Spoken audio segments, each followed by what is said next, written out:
I'm just going to give you 4 simple thoughts tonight about these four instances.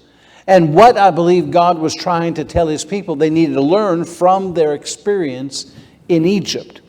First of all, I want you to see in chapter 15, I believe the goal, the emphasis was to learn empathy. Empathy. Sympathy is just caring about someone's circumstances. The word empathy means to see yourself in the circumstances or conditions of someone else. It's one thing to say, well, that's too bad what they're going through.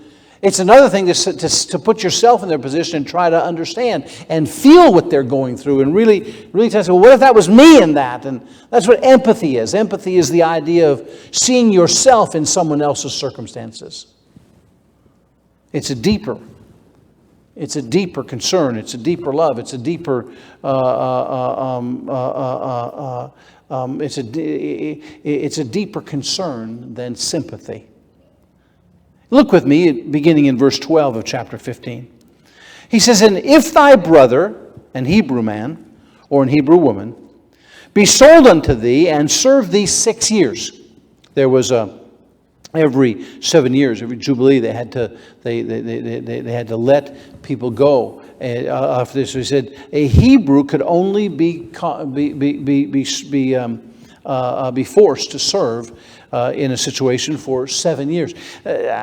Sometimes I feel like I always need to explain this, but when they talk about a Hebrew servant or even a bond slave, they were talking about somebody who maybe owed someone else money and they couldn't pay off the debt, so they basically sold themselves to that person to work off the debt.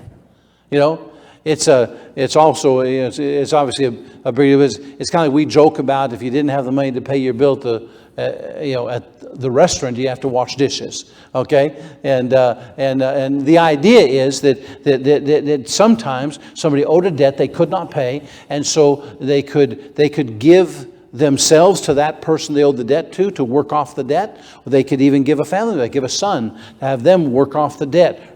And that person became their bond slave or became their servant. And the law was that if a Hebrew was working for another Hebrew, he could only make him serve for 6 years, no matter what the debt was. He could only make him serve 6 years. And at the end of 6 years, he had the right to go free. And so that's the condition he's talking about here. "And if thy brother, an Hebrew man or Hebrew woman, be sold unto thee, and serve thee 6 years, then in the 7th year thou shalt let him go free from thee. And when thou sendest him out free from thee, thou shalt not let him go away empty. Thou shalt furnish him liberally out of thy flock and out of thy floor." That's where the grain was. It said, "Out of thy winepress, of that wherewith thou shalt give him." Of that wherewith the Lord thy God hath blessed thee, thou shalt give unto him. And thou shalt remember that thou wast a bondman in the land of Egypt. Empathy. He's saying, when you send him out, don't send him out empty. Don't send him out penniless. Don't send him out with nothing. And he's saying, now remember Egypt.